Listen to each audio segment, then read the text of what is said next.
തെരഞ്ഞെടുപ്പ് സമയമാണ്. തെരഞ്ഞെടുപ്പ് കാലത്ത് അങ്ങനെ ആരെയും മാറ്റി നിർത്തേണ്ടതില്ല, അല്ലെങ്കിൽ പരസ്യമായിട്ട് അല്ലെങ്കിൽ പോലും രഹസ്യമായി പോയി ആളുകളെ കാണുന്ന രാഷ്ട്രീയ പാർട്ടികളുണ്ട്. വോട്ടുറപ്പിക്കുക എന്നുള്ളതാണ്, ജയിക്കുക എന്നുള്ളത് തന്നെയാണ് തെരഞ്ഞെടുപ്പിൻ്റെ പ്രധാനപ്പെട്ട രാഷ്ട്രീയ പാർട്ടികളുടെ എല്ലാം അജണ്ടയിലുള്ളത്.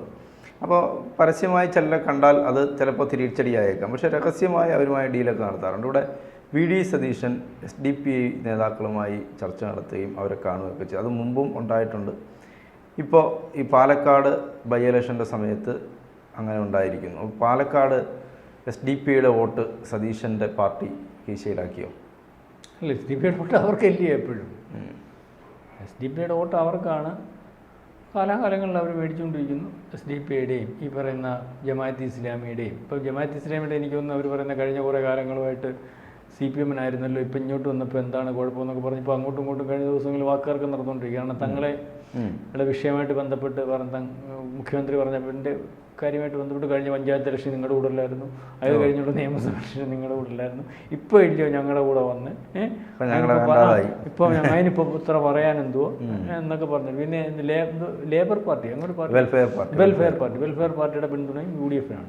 അപ്പം ഈ പ്രാവശ്യം ഇതിനകത്ത് പറ്റിയൊരു കുഴപ്പമെന്ന് പറഞ്ഞാൽ പാലക്കാട് വളരെ കാലം കൊണ്ട് അതൊരു ഹിന്ദു ഭൂരിപക്ഷ മണ്ഡലവും വളരെ കാലം ബ്രാഹ്മണനായിട്ടുള്ള ഒരാൾ കോൺഗ്രസിൻ്റെ CM സുന്ദരം എന്ന് പറയുന്നത്, അത് കഴിഞ്ഞിട്ട് ബ്രാഹ്മണ MLA MP ഒന്നും ഇല്ല, അതേ ഇരുന്നാണ്. അതിനുശേഷം അവിടുത്തെ ഇലക്ഷൻ്റെ പരീക്ഷണാർത്ഥം കൊണ്ടുവന്ന് CPM തന്നെയാണ് അവിടെ ഒരു ക്രിസ്ത്യൻ കാൻഡിഡേറ്റ് നിർത്തി ആ വോട്ട് ഏകീകരണം ഉണ്ടാവുമെന്ന് നോക്കി. കൃത്യമായിട്ട് ഏകീകരണം ഉണ്ടായ പ്രാവശ്യം അദ്ദേഹം ഇവിടെ ജയിച്ചു. നൗഷാദ് അല്ലേ, നൗഷാദ് ജയിച്ചു. അതിനുശേഷം കോൺഗ്രസ്സാണ് ആ പരീക്ഷണം നടത്തിയത്.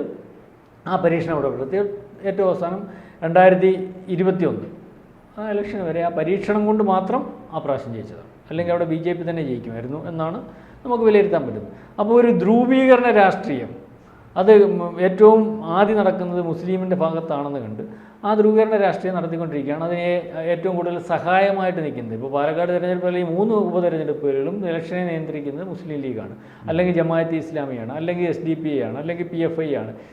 ഇതെല്ലാം കൂടി ഇപ്പം ഒരാളുടെ കുടക്കീഴിലായതുകൊണ്ട് പരാതിയില്ലെന്നുള്ളതേ ഉള്ളൂ. ഈ മുസ്ലിം ലീഗിൻ്റെ നേതൃത്വത്തിൽ നിന്നും ഈ പറയുന്ന സമസ്ത ഉൾപ്പെടെ, അല്ലെങ്കിൽ ജമാഅത്ത് ഇസ്ലാമി ഉൾപ്പെടെ, ഈ പറയുന്ന വെൽഫെയർ പാർട്ടി ഉൾപ്പെടെ ഇവരൊക്കെ അങ്ങോട്ടും ഇങ്ങോട്ടും മാറി അവർക്ക് ഇതിനെ മറികടക്കുന്നതിന് വേണ്ടിയുള്ള ഒരു രീതിയിലേക്ക് പോയപ്പോഴാണ് മുസ്ലിം ലീഗിന് പരാതി വന്നത്. അപ്പം അവർ അതിനെ മറികടക്കുന്നതിന് അവരുടെ സഹായമായിക്കൊണ്ട് CPM-നെ സമീപിക്കും. CPM പരസ്പര ധാരണയോടുകൂടി മുന്നോട്ട് പോവുകയൊക്കെ ചെയ്തതാണ്. പക്ഷേ അത് ഈ പറഞ്ഞതുപോലെ പരസ്പര ധാരണയുണ്ടെങ്കിൽ ഇവരുടെ രണ്ടുപേരുടെയും കൂടെ കാര്യങ്ങൾ ഒത്തുപോകത്തില്ല എന്ന് കണ്ട് വീണ്ടും അവർ പഴയ പാളയത്തിൽ വന്നിട്ടുണ്ട്. അപ്പോൾ ഞാനീ പറഞ്ഞു വന്നത് കോൺഗ്രസിനെ നിയന്ത്രിക്കുന്നത് പണ്ട് കോൺഗ്രസ് നിയന്ത്രിച്ചിരുന്ന മുസ്ലിം ലീഗിനെ ഇപ്പം കോൺഗ്രസിനെ നിയന്ത്രിക്കുന്നത് മുസ്ലിം ലീഗായിട്ട് മാറിയിട്ടുണ്ട്. കോൺഗ്രസ് എന്ത് പറയണമെന്ന് തീരുമാനിക്കുന്നവരാണ്. കോൺഗ്രസ് ആരെ സ്ഥാനാർത്ഥിയാക്കണമെന്ന് തീരുമാനിക്കുന്നത് മുസ്ലിം ലീഗിൻ്റെ പാകോടുകൂടി ആലോചിച്ചിട്ട് കോൺഗ്രസ് സ്ഥാനാർത്ഥികൾ തീരുമാനിക്കുന്ന അവസ്ഥയില്ല. ഇപ്പോൾ തന്നെ ഈ 3 തെരഞ്ഞെടുപ്പിൽ ജോണും കൃത്യമായിട്ട് വെച്ചാൽ കോൺഗ്രസ് അവിടുത്തെ ഇലക്ഷൻ അല്ലെങ്കിൽ തന്ത്രങ്ങൾ, അല്ലെങ്കിൽ ഇലക്ഷൻ്റെ ഓരോ ദിവസത്തെ കാര്യങ്ങൾ, മറ്റ് ഫണ്ട് കണ്ടെത്തുന്നതിന് ഇതെല്ലാം അതിൻ്റെ നേതൃത്വം പൂർണ്ണമായിട്ടും ഇവരുടെ കയ്യിലാണ്. അതായത് ലീഗിൻ്റെ കയ്യില്ല. ലീഗിൻ്റെ തങ്ങളെ പറയുന്ന അനുസരിച്ച് ആ കാര്യങ്ങൾ നീങ്ങുന്നത്.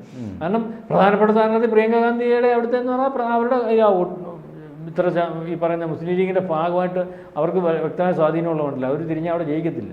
വ്യക്തമായിട്ടും അതുപോലെ തന്നെ ഇപ്പം പാലക്കാട്ട് ഈ 40,000 വോട്ട് 46,000 വോട്ടുള്ള മുസ്ലിങ്ങളുടെ വോട്ട്, ആ വോട്ടിൻ്റെ ഏകീകരണം വരുത്തണമെങ്കിൽ അവിടെ മത്സരിച്ച് ജയിച്ച സ്ഥാനാർത്ഥിക്ക് പോലും കഴിയുന്നതിനപ്പുറം ഇവർക്ക് കഴിയുന്നത്, അല്ലെങ്കിൽ ഇവർക്ക് അതിനകത്ത് ഇടപെടാൻ പറ്റുന്ന രീതിയിലേക്കാണ് വരുന്നത്. അതുപോലെ ഇപ്പം ഇവിടുത്തെ കോൺഗ്രസ് സ്ഥാനാർത്ഥി ആയിരുന്നല്ലോ ഇപ്പം അവിടെ മത്സരിച്ച് ഇവിടെ ലോക്സഭയിൽ മത്സരിച്ചില്ലേ, വടകരയിൽ മുസ്ലിം ലീഗല്ലേ അദ്ദേഹത്തെ സ്വീകരിച്ചെന്ന് കൊണ്ടുപോയത്.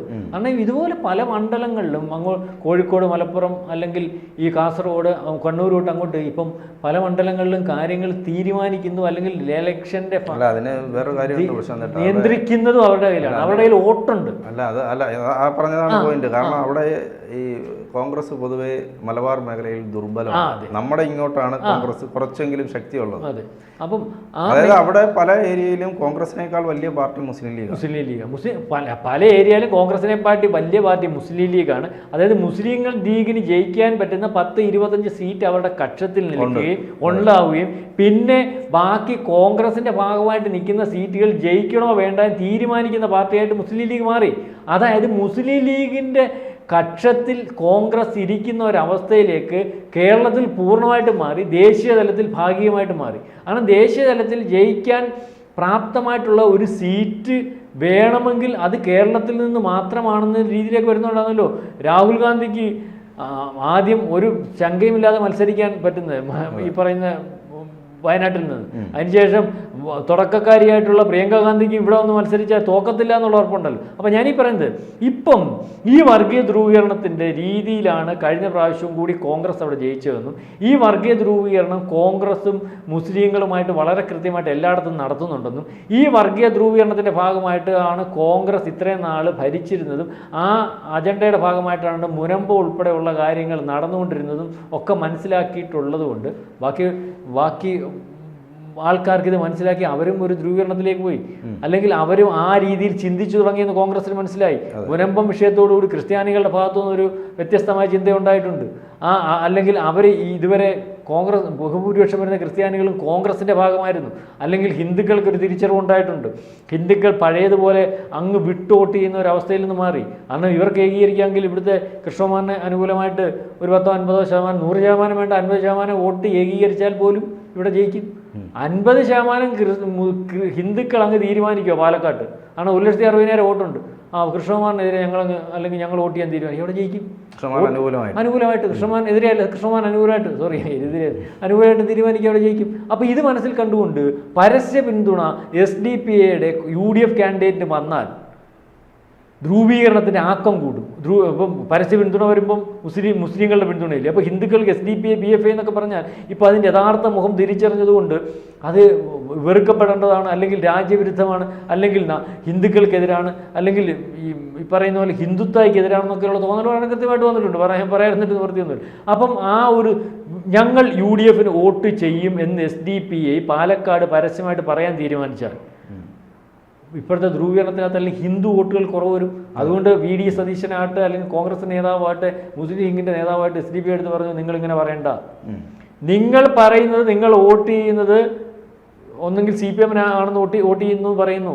CPM വോട്ട് ചെയ്യുന്നു പറയുമ്പോൾ 2 ഗുണമുണ്ട്. CPM അവർ SDPA വോട്ട് ചെയ്യാതിരിക്കുകയും അവിടോട്ട് ഹിന്ദു വോട്ടുകളുടെ ധ്രുവീകരണം ഉണ്ടാവുകയും ചെയ്യും. ഇവിടെ രഹസ്യമായിട്ട് UDFനല്ല ഞങ്ങൾ വോട്ട് ചെയ്യുന്നതെന്ന് പറയുമ്പോൾ ഈ ഹിന്ദു ധ്രുവീകരണം BJPക്ക് ഉണ്ടാവാതിരിക്കുകയും അല്ലെങ്കിൽ ഹിന്ദുക്കളുടെ വോട്ട് കൂടി ഈ കോൺഗ്രസ് കാൻഡിഡേറ്റിന് കിട്ടും. കോൺഗ്രസ് കാൻഡിഡേറ്റിന് കിട്ടുന്നതിൻ്റെ കൂട്ടി ഇവർ രഹസ്യമായിട്ട് വോട്ട് ചെയ്താൽ മതിയല്ലോ. അപ്പം മനസ്സിലായി, ആ രീതിയിലേക്കുള്ളൊരു നീക്കമാണ് ഈ ബൈ ഇലക്ഷനിൽ പരസ്യമായിട്ട് വയനാട്ടിൽ പിന്തുണ കൊടുക്കുക എന്ന് സംശയിക്കത്തില്ലല്ലോ. അതെ, അല്ലെങ്കിൽ അവിടെ പിന്തുണ കൊടുത്താലും ഇല്ലെങ്കിൽ അവിടെ ഒന്നും ചെയ്യാൻ സാധിക്കത്തില്ല. ഒരു വല്ലാത്തൊരു 14 ലക്ഷം വോട്ട് ഒന്നും ചെയ്യാൻ നിൽക്കുന്നുണ്ട്, അത് മതിയല്ലോ ജയിക്കാൻ. അതുപോലെ ചേലക്കരയെ പറഞ്ഞു, ഞങ്ങൾ ഈ പറയുന്ന പോലെ CPMൻ്റെ കൂടാണ്. ചേലക്കര CPMൻ്റെ കൂടെ നിന്നാട്ട് അല്ലെങ്കിൽ നിന്നില്ലെങ്കിലും ചേലക്കര ജയിക്കാൻ പോകുന്ന എൻ്റെ കണക്കുള്ളതനുസരിച്ച് CPM തന്നെയാണ്. എൻ്റെ സംശയമൊന്നുമില്ല, എൻ്റെ കണക്കുള്ളത് തന്നെയാണ്. ഇവിടെ 1.5 വർഷമല്ല. ഇവിടെ എന്ന് പറഞ്ഞു കഴിഞ്ഞാൽ പാലക്കാട് ഈ പറഞ്ഞതുപോലെ വലിയ മത്സരത്താണ്. മാത്രമല്ല ഈ ഏറ്റവും അവസാനം BJPക്ക് കൃത്യമായ എഡ്ജായി.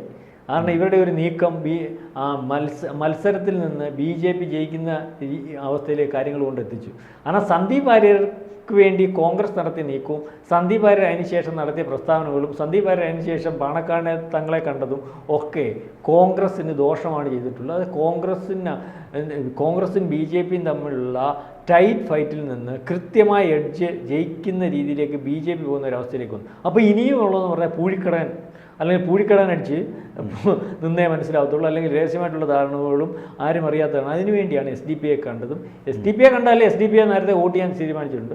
അപ്പോൾ SDPAയുടെ പ്രസ്താവന UDFന് അനുകൂലമാവണ്ട, മനസ്സിലാവുന്നത്. ആ രഹസ്യമായിട്ട് വോട്ട് മാത്രം മതി എന്നുള്ള രീതിയിലേക്കാണ്. കാരണം അവസാന പൂഴിക്കടകൻ അടിച്ചെങ്കിലും ജയിക്കുന്നതിന് വേണ്ടിയുള്ള തത്രപ്പാടിലാണ് കോൺഗ്രസ്.